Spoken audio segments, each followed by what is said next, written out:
Welcome to How's Your ePresence? I am Mark Galvin, your host, and this show was produced by ePresence. I'm watching that feed at the beginning of the show, and I realized, you know what? We got to change that because it had some exciting news come out. It was just last week, a week before last. We filed ePresence with the U.S. Patent and Trademark Office, and we were awarded a trademark on our company's name. And so it says a little TM on ePresence. Well, that needs to be a circle R. So very exciting news. Why am I bringing this up? Just because it was in my face. I am so glad you are here today. What do we do on this show? We talk about marketing things. We talk about ways that you can do things better in your business. We sometimes bring on guests that can help educate you as a business owner on some of the things that may be, I don't know, a little more elusive out there in the world of marketing and business management. So today we're going to do that. You're going to want to stick around to see our guests today. Love for you to check out our YouTube channel. We've got all of our shows there. The YouTube channel is chock full of how to fix things like your SEO, how to run a better email marketing campaign, and more and more and more. Go check that out. When you get there, please subscribe.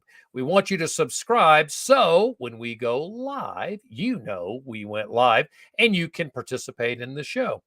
Love to have you do that. And no matter where you are, if you're tuning in on the show, in whatever part of the world you are, we'd love for you to put a note in the comments section on where you're joining us from. We'd love to find out where all of our guests are tuning in from. So what are we going to talk about today? We're going to talk about digital marketing and building custom audiences. If you know what that means, stick around. You'll see what we're talking all about there. We're also going to talk about more of the serious marketing programs that are out there, not just your average, just little pay-per-click that you do on your own. How can you grow your business to a level where you're running major programs, and what do they look like? And we'll get into metrics and how do you know if your programs are working well. Today, our show is hosting the guest, Don Moore. Mr. Moore is absolutely a terrific guy. You're going to enjoy this conversation with him. He is the CEO and president of Hybrid Theory North America. Don's had unbelievable experience. He came out of Google. He's with a group out of France called Publicis. I think I said that right. The Publicis Group, Publicis. I got to be French there, and I didn't even take French. He worked with ABC and Johnson & Johnson. He has great educational background. Got an MBA from the Wharton School. He got a bachelor's in electrical engineering from Georgia Tech, the rambling wreck of Georgia Tech here in Atlanta, Georgia. We love that. As well as he got a math degree from Morehouse College. I'm going to tell you, I told my kids there's 2 degrees that you should consider first, an English degree or a math degree. By the way, my kids could do math. So I told all of them, I would consider an English degree before anything else. Those basic core you can always use math in business. You can always use English in business. Our producer, as a matter of fact, is Mackenzie Munzer. She got an English degree, is working on it. And I told her it's absolutely one of the best degrees you can get. Now, the interesting thing about Don, he grew up in well, we say Durham, North Carolina, but he says it's Durham. It's one word, Durham, North Carolina. So he is a Southerner at heart, and we certainly love that. If you're tuning in from wherever you are, we would love for you to send a question or two. If you're in the jump in the chat box there, throw your questions in there, and I'd be happy to serve them up to Don. Well, I think that's all of the pre-show comments that I've got. Let's see if we can find Don back there in the green room and bring him to the stage. Don, how are you? Good. Welcome. How are you? Hey, Mark. I am great. So glad you're joining us here today. Right before the show began, we were talking about this, the remarkable, because you told me you take a ton of notes. When you said your tablet is your handwritten tablet, right, is as heavy as your laptop. Is that true? It may be heavier. Oh my gosh. Yeah. So when you buy them, are you buying the big old thick ones, the one like 1.5 inch ones? Probably an inch thick. Yeah. With hard bound. I keep those. I'm a little old school, keep the notes and sometimes put them on a shelf and go back to them. But, well, and yeah. The reason I bring this up, folks, is because I went to this, and I love technology. So I went to the Remarkable tablet at the beginning of the year. Every single time that I talk to Don, I come in here and I bring up his handwritten notes that I took with him 2 months ago. And if I talk to him in 6 months, I pull it back up and I could see the notes from 2 months ago. I absolutely love it. I use it I even keep my day timer in it now. So yeah, you should check this out, Don. The Remarkable 2 is the tablet. It is terrific. I even have it on my screen here. So I put all my notes on the screen. Anyway, total sidebar there. Don, you work with Hybrid Theory. You're the CEO and president of Hybrid Theory. Tell us a little bit about that organization. What are you guys all about? Hybrid Theory is a global company. Our home office is in London. We have offices in New York, Barcelona, obviously London and Singapore. And we're into digital marketing. We work mostly with agencies and direct clients in digital marketing of all types. Not to get into too far into the nitty gritty here, but our claim to fame is we gather information and build custom audiences for our clients, audiences that are built totally for them and their needs, that take them far beyond what they can get from a lot of digital marketing firms out there. Totally transparent, a chance to test behaviors and incrementally build your business far and beyond. We also have an area in managed service where we really, for a lot of companies now, programmatic is the way to go. Programmatic media, and we have many of our clients actually use us for that reason alone. They can't build a lot of digital advertisers and traders and inside, and they use us to help them with that. I mean, our name speaks for itself. I mean, whatever approach you need to support your business, we have a quote hybrid approach for that. But at whatever depth and level you need. And so you're working with very large organizations typically, and so they have larger budgets than a small medium-sized business. Or do you work on all scales? It's kind of just the opposite, though. Okay. I mean, there are very large clients that we work with, but we also have the ability to work with those that are just getting off the ground, that have a certain size of marketing budget. Oftentimes real large marketing or digital marketing firms don't want to help a lot of these clients get off the ground, and that's where we come in. Right. And so we give you that big agency feel, in a different kind of agency. So we just like helping our clients get off the ground and really fulfill the promise of their business. Now, okay, so let's say I were to start working with you guys and trying to get a scope, and I come in and like that entry level, building my company. If I scale up to hundreds of millions of dollars, are you guys still able to help organizations that are that large? I hope so. That was such a leaded question. Yeah. I wouldn't be very good as the press pool for the president. I'll get one of those tablets and keep your name at the top and say, "Do you remember me when I helped you get That's right. millions of dollars? Don't leave me now." So I love that. No, absolutely. We range in all size. Okay, good. And because we're global, we as most companies do these days. They want to branch out beyond their shores, and we're there to help with that too. Oh, good. All right. Yeah. Well, that's fantastic. So we already have a question that's come in. Here we go. I love this. Let's stump you. See what you think about this. So Mark is asking the question here, and I'm going to read it out loud for our podcast audience.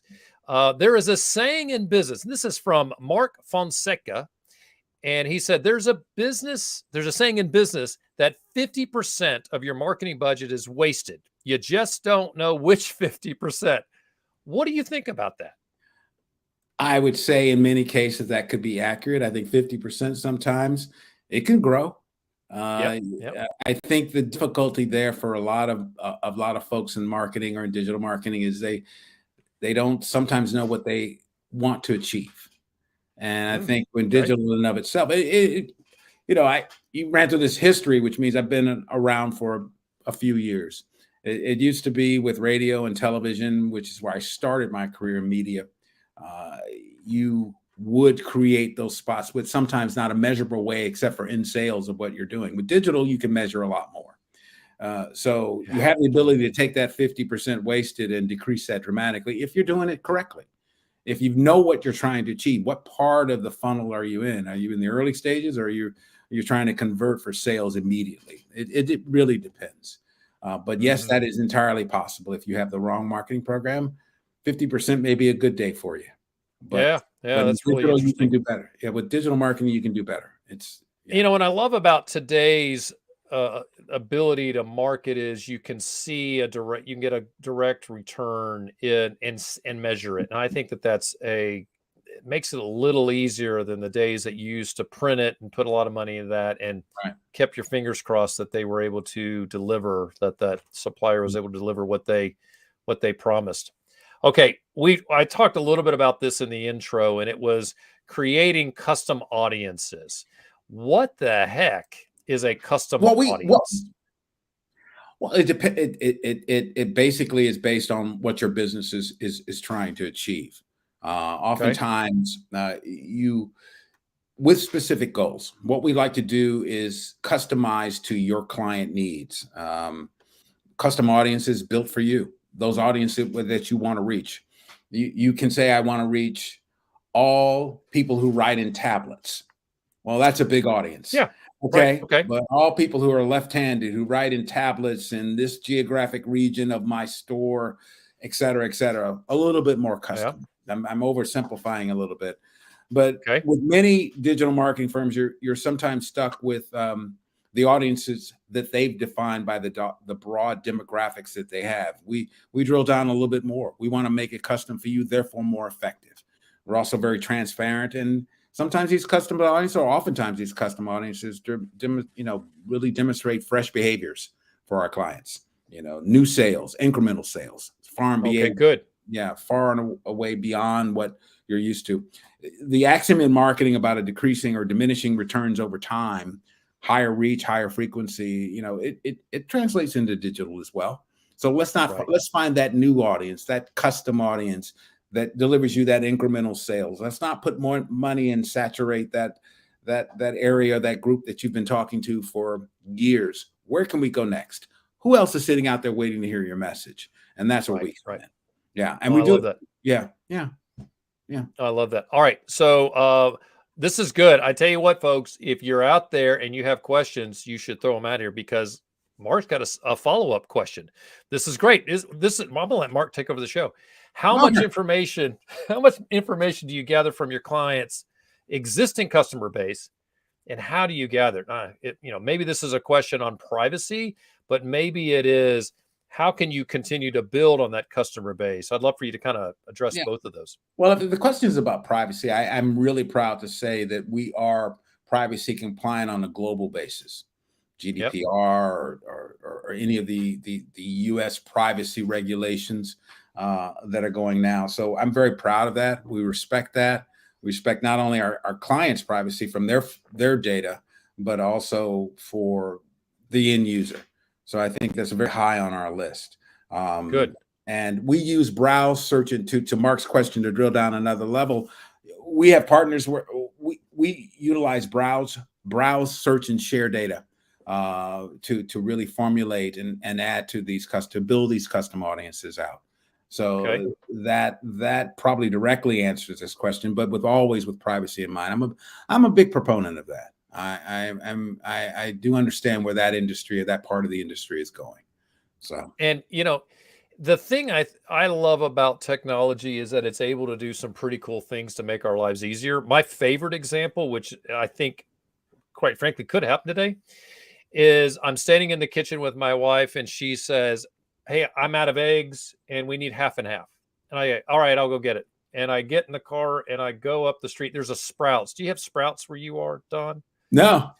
Sprouts is this little more boutique-y, kind of smaller, it's still mass market, but a smaller kind of grocery store with high-end products, gourmet stuff. It's really kind of cool. But anyway, real close. So I could see me standing in line, and I got the eggs, and I'm standing in line, and as I'm getting up to check out, the little speaker at the screen says, or before I am too committed, it says, "You forgot the half and half." So I think that would be really helpful. Now, that's also pretty scary, It is very, right? it is From very, the privacy side, that certainly is it. But I could give Alexa cancel the permission. Sorry, right there, the permission to do that and help me do things that are a little better. But I do, do I want my data out there where somebody can grab it and hurt me in some way that I can't even fathom? No, absolutely not. But being able to market to getting me products and getting information in front of me, a user or a buyer that wants that, I think that that's very helpful. So it's kind of both sides. I'll give you, we talked about this thing earlier. They got a remarketing program that's unbelievable. I'm constantly getting information from this company about the product. I think that's very impressive. A very good thing about digital marketing. All right. you're talking about, and I won't say the name out loud because I have them all over the house. Alexa. I can hear it. Yes. That's right. Yeah, that's right. But that is one fascinating area of digital marketing. I think we're going to see a lot more of, and in that particular area is it's called incidental loyalty, is what it is. And it's you when your particular device from Amazon orders for you on a regular basis.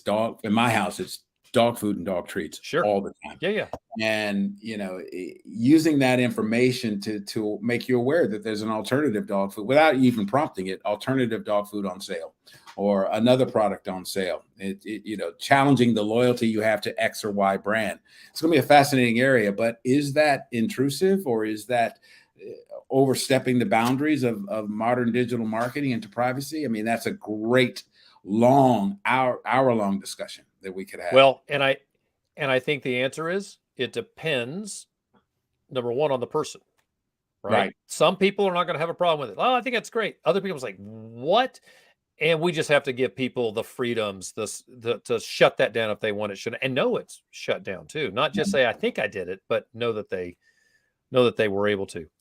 Right. I think there's an unwritten agreement about the internet that I think, and this goes way back, and I don't want to get off subject too much, but you get all this free stuff and on the internet, just amazing amounts of content and things that Absolutely help you pursue your passions, if you will. One of the fundamental areas of the early internet. And for that, the deal we make is we get to talk to you. We get to market to you. And that was the bargain that I think a lot of advertisers forgot to emphasize early on. And it became a habit of you look for something fundamental, half and half for your household. And yet for the next 7 days, the half and half ads from other competitors are following you around. And maybe that went a little too far. I think it's a great responsibility of all agencies these days to respect that privacy and respect what the consumer really wants. So I 100% agree. I don't think everybody's ready to pay for Facebook. Let's put it that way, right? The ability for it to be free, but Facebook is kind of they got some challenges right now, and with the changes that the iPhone made is blocked them from making billions of dollars. I think that their methodologies will end up changing, but it was, the targeting as an advertiser. Oh my gosh, you could reach such a very specific group of people, and especially on their phones. Right. Correct. The people say they talk about the privacy concerns that are prevalent in the discussions these days. And, do you see more government regulation coming down? And how do you think that'll affect Facebook? And they asked, do you see the government doing more? I said, no, the best regulator of Facebook in terms of privacy has been Apple. So right. They are, boy, I would love to hear the conversations between those two CEOs, right? Yeah. If they even talk to each other. I think that that's really interesting. So Mark's back on the board here. I bet you couldn't broadcast that live, that discussion. Oh, I bet you. I bet you could not, without a doubt. All right. So speaking of Mark's, Mark's got another question here. Let's see. I swear, I think he just is trying to stump you. If you use digital surveys a la SurveyMonkey, do you think they capture the true sentiments of their customers? Interesting. Of SurveyMonkey customers. I think that, and not to denigrate of these online surveys, you have to remember that first level of statistical analysis is having the right sample and or sample size. Yeah. You're never quite sure what a lot of these online surveys, and that SurveyMonkey is one of many, whether you're getting that. So those results can be skewed. They're also skewed by the fact that a lot of people who won't participate in these surveys, but still have opinions or preferences in their purchase patterns, may not be part of that sample set. Right. So, do they capture the sentiments of their customers? The answer is probably yes. Are they accurate enough statistically for you to make conclusions about and move your marketing plans to? Be cautious, and because they may Right. not be a statistically significant sample or sample size. So, Yeah, that's good.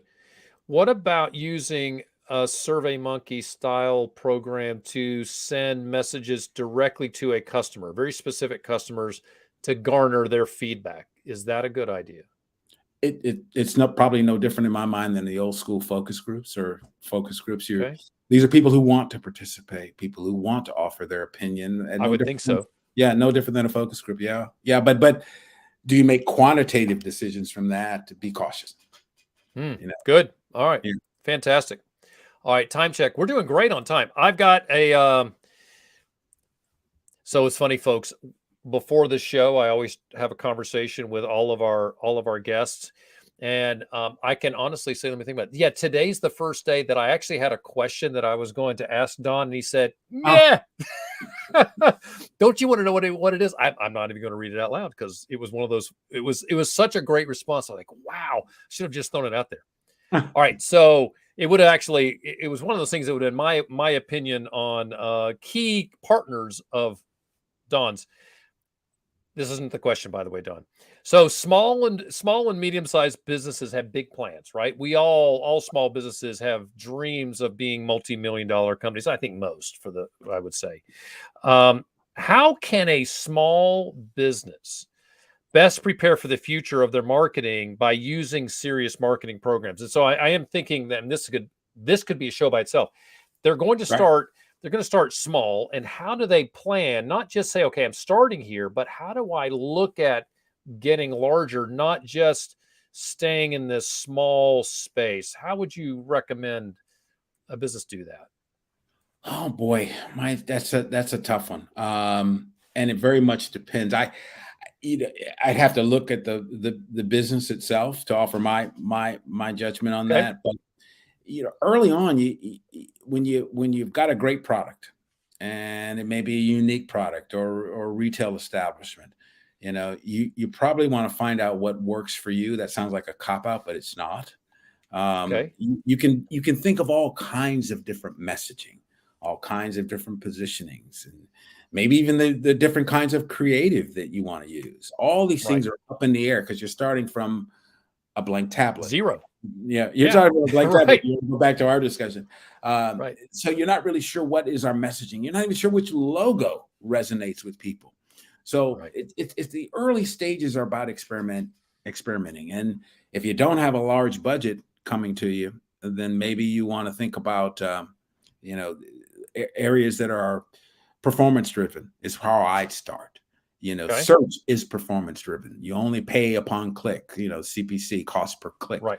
you Right. know, or any kind of attribution model that has performance. Let's find out exactly what works for me. What logo works for me? What messaging works for me? Am I the cheapest? Am I the most highest quality? Am I unique? I make these clothes or widgets in the back room where you can't find anywhere else. I make 100 of them. That's it. Whatever the messaging may be for your small business, you have to find out exactly which one resonates and brings that business. From there, you've got a foundation to grow upon. And the great thing about digital, it gives you a lot of options to do that efficiently and effectively. Yeah, and I think you bring up so many good points, and that is that you're not recreating the wheel as you grow, you're building it. Yes, you are. Yes, you are. It's And and if the core message, your branding, your brand DNA, it continues to travel with you, which it should, because you've right. invested in it early. Um, you take automotive, for example. Some brands have built their DNA upon their reliability and their longevity, some upon their luxury, whatever. Right. That brand DNA travels and becomes core about what you do to branch out over time. You bring that along with you, but the message may be tweaked. It can change. The market changes, you better, because somebody's going to see your great idea and say, I want a piece of that. And they'll try to interrupt. So you have to be always a step ahead. But starting out early, let's find out what works, what really measurably works to drive your business. All right, that's good. So Don, we are at the midway point here of the show. So we're going to take a quick break. We're going to take a step out and be right back. We do this because we cut this show into two parts for our podcast, folks. And so, Don, I failed to ask you this in the beginning of the show, the pre-production show. Where's the best place for people to go? Where do you want people to find more out about you and or hybrid theory? Should they go to the website or someplace else? The website is great. Okay, good. It's a good place to start. I know different parts of it are under reconstruction, but that's a good place to start and to contact us. And if you're in the US or if you're in EMEA or APAC, that's a good place to get that conversation going. Yeah, that's a good place to start. Good. And so for those of you on the podcast, the website is hybridtheory.com. Hybridtheory.com. Easy to find. Just plug that in there. So Don, hang out for just a little bit. We'll have you back in about 2.5 minutes. For the rest of you folks, thanks, sir. For the rest of you folks, you are listening to How's Your ePresence? We are this show is produced by ePresence. We are a full-service social media agency. We manage personal and business social media. So if you are an executive, you want somebody to help you with your social media, we do that. Or with your company, we help you with that. We're going to run a quick video here, and then we'll be right back to spend a little more time speaking with Don Moore. Stay tuned.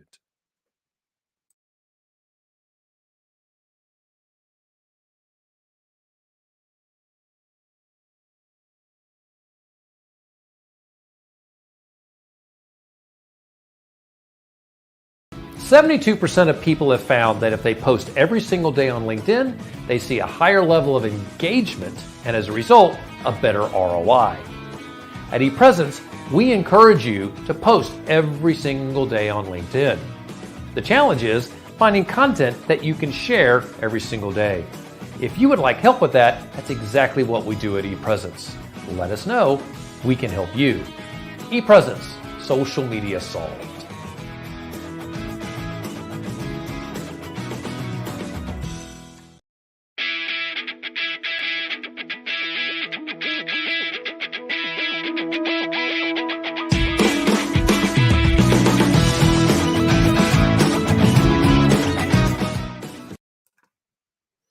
Welcome to How's Your ePresence? This show is produced by ePresence, and I am Mark Galvin, your host. We are in part 2 of our show where we're talking to Don Moore. He is the CEO of Hybrid Theory, and they are a very effective, I'm going to say advertising firm. It's probably a gross oversimplification, and Don will come on and correct me here in a second. But we're talking about how do you build an advertising a robust advertising program so that you can be more successful in your business. So we had a first conversation last week. If you're listening to the podcast, it was last week. If you're here watching the show live, it was just 5 minutes ago. And we answered some great questions. We really got into how you can build a long-term advertising plan to make sure you can grow from a small company to a large and make sure you continue to build on your advertising. We also talked about custom audiences, which is an interesting conversation. Go back and check that out. We also had a sidebar talking about the Remarkable 2 tablet, but that wasn't the focus of the conversation. Let me tell you who Don is. Don is the CEO of Hybrid Theory. He is a person, he's held large senior leadership positions at Google, Publicis Group out of France, ABC, and Johnson & Johnson's got an MBA in finance from the Wharton School. and got bachelor degrees from both Georgia Tech as well as Morehouse College. So we are thrilled that Don is with us today, and I think I can find him out there. There he is. Don, welcome back. Thanks for not running out of the room in our break. That's okay. I'm having a good time with you. Well, Totally. I know you've got a dog in there somewhere. I was afraid you may have gone out to run the dog out. You know what? I knew I was talking to you, knew I wanted to spend every minute with you. So I took him out beforehand, and he was like, "Why are we going out so early?" I'm like, "Hey, come on, I got things to do." So. Dogs, it's funny how dogs get into a routine, isn't it? They know, yeah, absolutely. Know what time it is to eat and when it's time to go out. This dog we have, he will come at around 5:00, 5:30, and he will, next to my dad, if I'm working from home, he'll come and he'll sit and he'll just stare at you. Yeah, like, do you know what time it is? It's about 5:30 or so. This is about the time you walk me, and it's about the time that you start preparing my dinner. So I don't know what you're doing. I need you to put that phone down and tend to me. Prioritize. Yeah. You got to get your priorities straight. That's exactly right. I get that. And now you're in Chicago, right? No, I'm actually in New York. Okay. So you're East Coast. All right. Yeah, I'm in New York, but I just left Chicago yesterday. I lived there for quite a while. So I call that my home after Durham, North Carolina. Durham. I didn't know it was one word, for the record. I just didn't know that. Yeah. So we in Georgia have a city called Albany, but in Georgia it's Albany. Albany. I went to school. It's all good. From Albany, Georgia. That's right. So no problem with that. It is just funny to hear how all those cities and those locations are just use different names all over the country. All right, so I want to jump back into it. I want to really. This is the question that we did some editing on, and it's really about the holding companies. How do you define a holding company? And tell me about what their deliverables look like. Okay.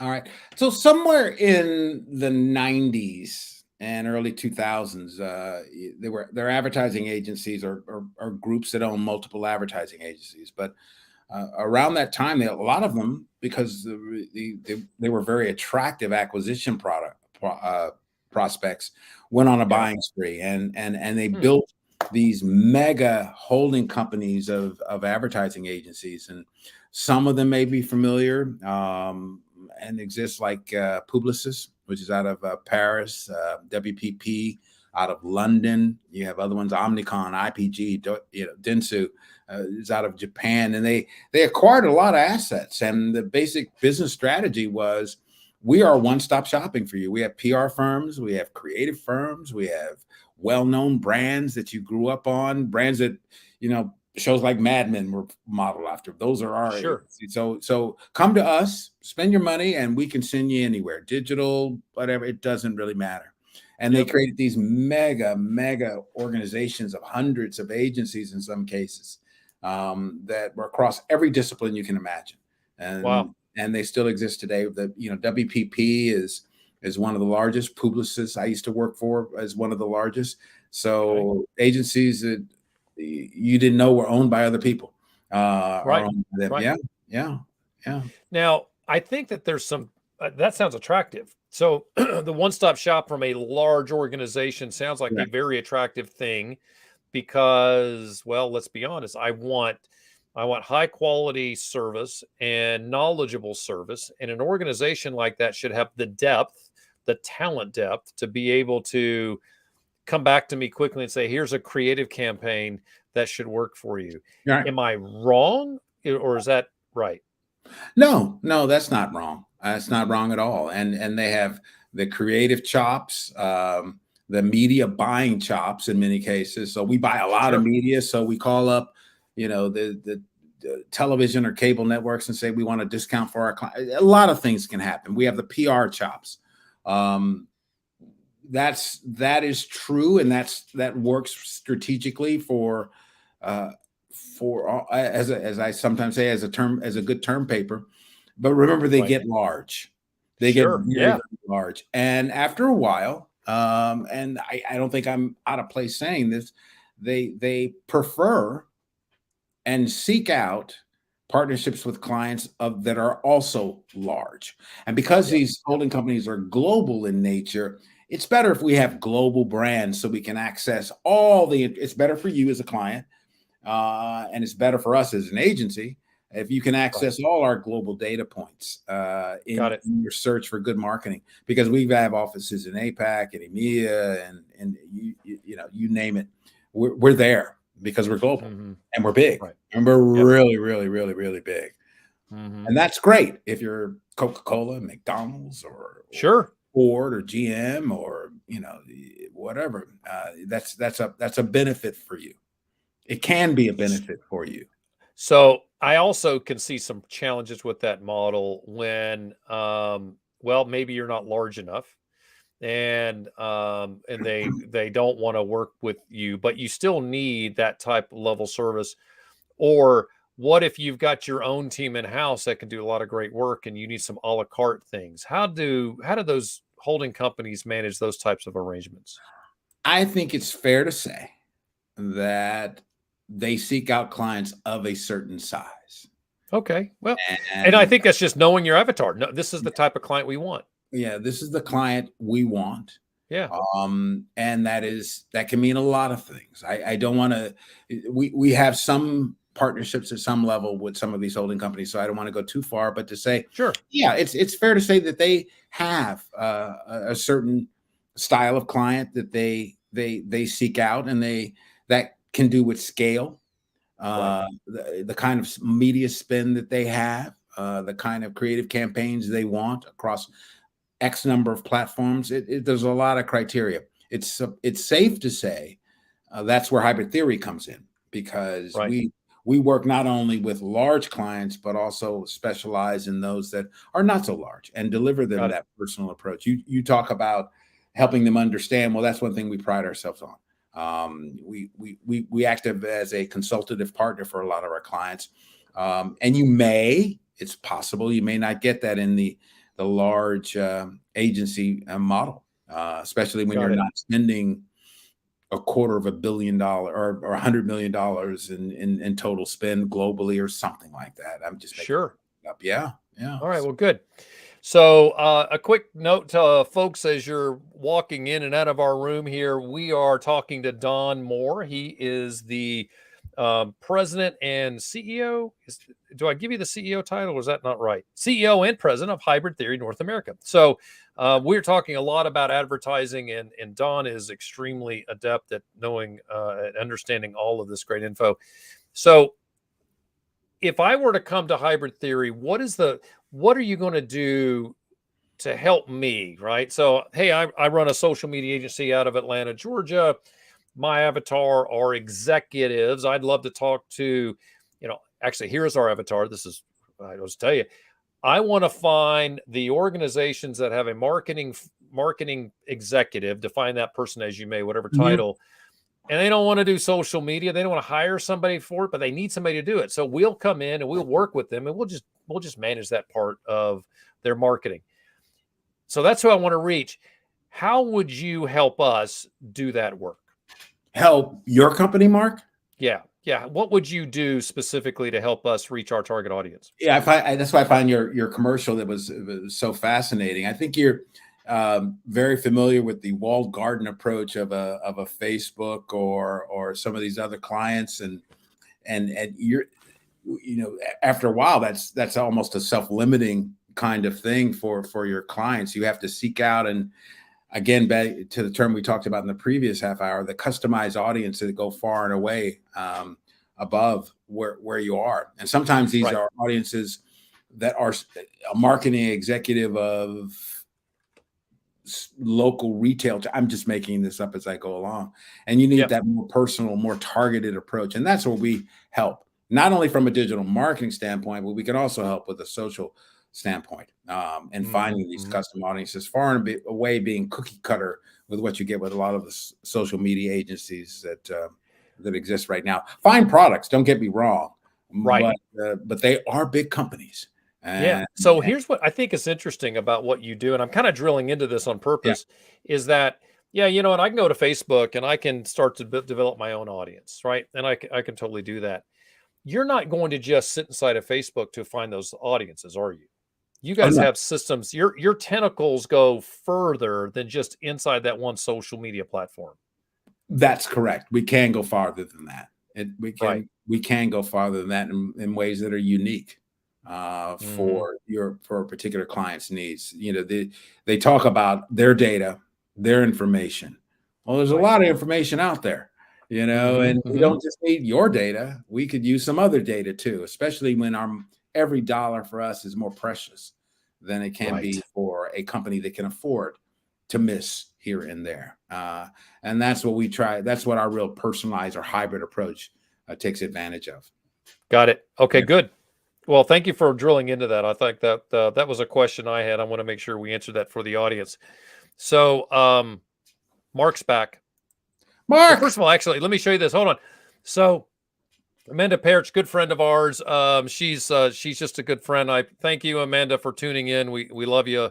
Um, Mark's question is, and I tell you what, I think I'm going to have Mark next week join us and be a co-host. I'd So, like to Don, learn. you're I'd like to learn from Mark. He's got some great questions. yeah, So it's good. So you're a good quote hybrid in between in-house and outsourcing. Is that a is that your new tagline? I'm going to send it up to our marketing group in London. That's pretty good. I mean, I'll be honest with you. I'm starting to You wonder if Mark's trying to get a job. I can check know, his LinkedIn profile there. He may want to talk to you a little bit later. yeah, it could be. It could be. It is. That's true. I mean, it Yeah, depends. Sometimes um, outsourcing is exactly what it is. You right. deliver, we get back. We have clients where we're there with them and communicating with them, especially in smaller businesses outside of the top 20 DMAs. Um, it's important to them, and as I say, every Yeah, dollar is more precious because I have fewer of them, right. and Yeah. we act in a very consultative selling approach Hmm. for them, a consulting and a consultative arrangement. Do we sit with some of our clients? I can name a few sometimes, Yeah. if Yeah. Yeah. necessary, for a couple of days to make sure these things happen. But it's just we have a lot of our sellers and client service people are all over the country. So we make sure that we're close to your business. We understand your business. So absolutely. So, Don, we are probably looking at a little bit of a dip in the economy coming up here. Yeah. It's it would be I wouldn't be surprised. Or I don't think anybody's going to be surprised if we see a little bit of a contraction. Yeah. So I'm a little freaked out. I've been spending a lot of money on ad spend. I'm doing well. I'm getting good. I'm hitting those KPIs. What do you tell a client right now that is a little worried about should I pull back on marketing? I'm a little should I start to hoard some cash? What do you say to those type of businesses that may be a little skittish about still spending money on marketing when they think we're going to see a little bit of downspend? Is it working? That's not, is your marketing working? I have experienced a few recessions and in my time in business and what we've just gone through as a nation and as a world. A lot of I could see the rationale then for holding back, especially Right. if you were brick and mortar. Um, I think it depends on the product that you've got, the brand you've got. But I Okay.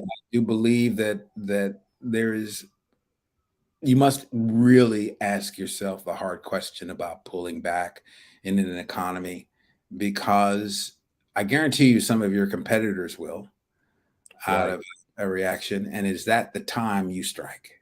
Is now the Hmm. time while they pull back where I make an inroad? And every situation is different. It's hard to give a blanket statement about that, Right. a Right. recommendation about Totally that. get that. And again, it gets back to a really customized approach. One could argue it from both ways, but I always caution. It's harder. I mean, the old axiom about it's harder. You have to spend $2 to get back every dollar of or share you spend, whatever, however that goes, is probably Right, right. very true. So Sure. be careful in that. And how deep will the recession last? Can it be what it was in the 70s or 80s, where it goes on for a bit of time, or is it short lived? Like we've had a Yeah, lot. I think Yeah. huge, and it's interesting to have this conversation because I don't think anybody anticipates a huge dip like what we saw in the 70s. There, Hmm. the underpinnings of the economy are totally different right now. And we're probably going to look at a small, a little bit of a contraction, but everything is good, right? There's so many things are really good. And unemployment's really low. I just think we got to burn up that extra cash that was thrown into the economy, and then we'll kind of buoy. And Yeah. I think that certainly informs how do you approach your future, right? So why pull back if you think it's going to be a small little dip? If it's going to be major, I mean, that certainly could inform. It could make me want to do something different. Yeah. I was listening to an economic forecast not too long ago that there was, um, as you said, appropriately so, the underpinnings are totally different than they Right. were in some of the more severe economic contractions that we've seen. But boy, oh boy, I hear this a lot, and I wonder, unemployment. So I mean, the issue is not low unemployment or high Right. unemployment; it's low unemployment, and gee whiz, you hear a lot of people saying, "I can't find the workers." Um, Right. there's a restaurant near me, and I really like it. And they're open from Wednesday through Sunday, or actually Thursday through Sunday. And why is that? Because they can't find enough people to work in there Yes. Monday through Sunday. And you It's hear a lot. astounding. Yeah, so you hear a lot of that. The Great Resignation, that was a big part of what the post-COVID, and we're not post-COVID. I get that. Right. Right. The narrative was a lot of people are finding that it wasn't all it was cracked up to be, and want to return to the jobs of a little bit more safety, a little bit more security. Maybe not as fulfilling in my mind as they once were, but I think overall I am surprised about the pessimism I hear. So, and I advise that to a lot of clients. Let's not be pessimistic. It's full steam ahead. It could easily be a boom time once inflation is a little bit more under control. Right. But Right. but it can easily be a boom time. So let's bank on that. Let's keep So moving. yeah. Yeah. And so at this point, it sounds like, solid devices, watch your KPIs, make sure if you got an agency that you're staying in touch with them and that you're achieving the mission, right? That we're still on target. If you see some of those campaigns not perform as well, well, maybe you drop that campaign. Maybe that's the solution. Maybe, and it's probably because that particular target audience has been affected more, Perhaps. and they're just not as willing to buy. Doesn't mean totally shelf it, but you may want to contract that a bit. Yeah, I think that it's harder to get back up to steam if you shut something down. Yeah. Well, Mark, And that's the your problem. advice is spot on for good or bad times. Right. Always keep it. Wow, good. Yeah. Yeah. You don't turn on marketing campaigns and then just walk away and come back in a year and check on them. This is your money. This is your business's Yep. money. Let's keep an eye on it. And you get instant feedback in digital marketing and that's one of the things that So cool. yeah, Right. it can be overwhelming, the data you get back, but eventually you'll read through and find out Right. exactly what is and what isn't working, and you have to stay on top of it. You really do. Well, and that's a good segue to the next question I had for you. And it really is about how can a leader understand those metrics? I mean, this is the struggle. And actually, I was talking to a leader of a destination management organization here in my local area, where they said that they were being told things were great and the numbers were good, right? They're seeing things, more people were traveling to that space. But once this leader really dug into it, they found that they were targeting the wrong market. And logic, it was logical. You just look at the raw numbers, you say, why are we spending 7 cents, 70% of every dollar focusing on a market that's not going to come to us? So let's switch that. But he had to really dig in. And I think that's one of the things that I would lose sleep over if I had a high level marketing person under me that's running all my marketing. How can I know as a leader that they're achieving the mission, that they're doing what I want them to, because there's a lot of smoke and mirrors in marketing. I'm sure you've heard that before. And how is that? Never, what would you never. how would you encourage that leader? Okay, this is what you should do to make sure that you're on target and your marketing is doing what you want it to do. When you were telling that story, and I don't want to diverge so much. I remember one of the most fascinating articles, and it was based on Atlanta, Georgia, your town. Mm-hmm. And it was about, I don't think it's called the Omni anymore. It's called a Phillips Arena. Is that correct? It's now State Farm Arena. Okay, well, there you have Same it. place. Yeah, okay. And how much money the Atlanta Hawks were spending on what they call the basketball unicorn, which was getting a lot of folks from the outlying burbs and collar counties of Fulton County to come downtown to see a Hawks game. And they finally discovered that was not the market after spending lots of money in that area, that was not the market, that was really the unicorn, trying to get them to come down there. So that, I'm sorry I had to bring that up because it was relevant to you. That's a good point.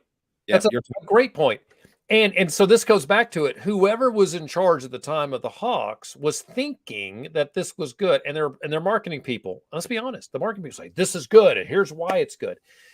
You want to be smart. So I want to be that smart leader. How do I know that what I'm being shoveled is SH blah blah blah? I could answer that question a lot of different ways depending on the business that somebody is in, but I think it all is very much dependent on the strategy itself of where you think your business is, who buys your product. Example, let's go back to the Atlanta Hawks for a second. Yep. I like this. If you believe that you didn't start out with an empty stadium, okay? Right. But you didn't want to accept that this was your audience, mostly Fulton County, coming in. Maybe Gwinnett is nearby. I think they're right next to it or something. Yeah, so it's Fulton, DeKalb, Gwinnett. Yeah. But you wanted to go outside for, and the reason was it's higher income and we'll spend more money and that kind of stuff. Are you confident in that strategy and KPI? You can reach them, you can spend a lot of money, but the return may not be there. I always encourage a lot of clients to make sure you have a clear, and it's hard. It's really hard, a clear idea of what your ROI is going to be. And that is based on your key performance indicators that you're going through. You can never be close enough to your strategy, and it better be doggone aligned with the business the core business that you're in. If you're the leader, you're the one that holds, that vision of both buckets. So make sure they align and make sure they're on target. And sometimes you have to accept the fact of what you really are. And I go back to the Hawks again. And I hope that example is relevant. I have no idea what they're doing now. Something that we're talking about here reminds me of this question that came from our favorite viewer, is the Survey Monkey thing, where the Hawks could have easily gone out and just simply pass out a bunch of surveys, made them easy to respond to, of everybody that was showing up at every single game, and said, we need more of these people because they're showing up. They're paying the price to get in to show up. Let's find out who they are. To me, it's actually kind of crazy that they would continue to say, no, we don't want these people. And ultimately, that's what we're saying. We don't want these people. We want those people. Well, wait a minute. These people are buying in. They're already telling you they are your customer. Get more of them. That seems crazy to me. Well, it's true, but it's a very true story. And to be honest with you, the failed business graveyard is littered with people who wanted to define their ideal customer base as opposed to accepting what that customer base really is. Do you want to be an upscale grocery store? You want to be, but your customer is not exactly that. Please cater to what is there. I have found very few exceptions, very few incidences where I find the marketing person for a certain size business leading you the wrong way. But I always encourage a lot of leaders, CMOs or CEOs, or if they're marketing directors, we work with all types to make sure you're always testing, always learning. Yeah. Customer bases are not static; they can shift over time, and you always want to test to be, whether it's different messaging, different creative. You want to say cliche A and B testing if you want to. Exactly Sure. how to bring in those folks and make sure you have an accurate measurement on the other end, whatever that KPI is. Now that's where you can make the error. If it's Right. about an in sale, or is it about awareness, or is it about trial, whatever that in KPI is, whatever you're going to put as your classic attribution here, are you comfortable with that? But remember, nothing stays Great static. point. Nothing stays static. You move the Falcons to the Burbs, it's going to be different, Right. Well, the Braves did that. The Braves, yeah, right. That's what I'm thinking more. But the Braves knew what they were doing. Yeah, it was a little different, right? They knew who was in the stadium, and they said we're getting everybody from up there, not from the city. So they moved north, and you nailed it. I mean, let's be honest, they've done well. You've nailed exactly the issue. Yeah. You did, and that was what was unique about that article. It was they wanted the stadium to be and I'm just saying right now in Chicago, I just found out when I went there, they're thinking about moving Soldier Field to the Burbs. Oh wow. Can you imagine? No, I just can't imagine. I mean, the institution of Soldier Field, why would you do that? I don't know. All right, I love this conversation. We can keep going on and on. It's too bad you're not a neighbor. We would sit there and leaning on our door jams and never get the garbage taken out. Don, thank you so much for joining us. My pleasure. Where do you want people? Oh, my pleasure. Where do you want people to track you down? Where's the best place for people to go? Through Hybrid Theory or on LinkedIn. I mean, I'm there if you want to read up. I have a hard time staying current these days, but I will do my best. Especially if you want to talk business. I do know somebody who can help you with LinkedIn, just for the record. Oh. I'm just saying, anyway. But I know you can. That's right. I love that commercial, by the way. I love your spot. The spot that I saw. Good break. Well, I'm glad for that. We are, it's like it's always trying to figure out a creative piece, and we don't typically do a lot of advertising. A lot of this is what we do, and we probably need to do a little bit more of it. I always tell my clients, on social media, you want to give about 75%, 80% of content needs to be just helpful. And then that gives you enough room to do 20% of sales. Yeah. And so that's one of our little 20% of sales things. Sounds like sound advice. Don, I love this conversation. It was so much fun. I'm absolutely fascinated by this, and I'm thrilled you made some time, and that the Hybrid Theory folks gave you a little bit of downtime. I'm glad your dog is willing to let you have some personal space to have a conversation with us. So thank you so much for joining us. Well, he will get a treat right after this, I promise. Because it's officially almost 4:00 there in New York. So the dog is starting to think, am I supposed to be asking for food yet? He's a better clock than any clock you can ever imagine, because he will sit here at 5:30 and say, I think that's fantastic. Yeah. I love that. Well, Don, do me a favor, hang out. We're going to wrap up the show here, and I got a few post-show things I want to share with you, and then we'll get you out of here. But thanks for joining us today. Thank you, Mark. Appreciate it. Thank you for having me. You bet. Folks, thank you for joining us here today on How's Your E-Presence. We are always looking to share content with you that's going to help you. Don gives a very good perspective of how to look at the global space of marketing, your digital marketing dollars and the like. And I think that you'll find that this content will be super helpful, especially for those leaders out there that are trying to tease out where they should be spending the time on marketing and how they can grow their space and look at a little strategy. Even with the economy, definitely going to take a little bit of a dip here. This show is produced by ePresence, and you can find ePresence at epresence.me, epresence.me, because it's all about you. We manage personal and company social media. So if you are one of those folks that needs to have that taken care of, just give us a call. We'll partner you with one of our e-publicists and they'll take care of it for you. We also offer consulting and training. One of the best things, I just did this today. I joined CUNA Mutual. Southwest CUNA Mutual has their own training program for members of that association. We did a LinkedIn training for 2 hours so all those folks understand how to make their LinkedIn profiles sing. If you're interested in any of our offerings, just by being a viewer of today's show, you can go to the link right there on the screen, e-pr.me/listener. Go to that link, fill out that form. You'll get a 5% discount on all of our services. So check that out.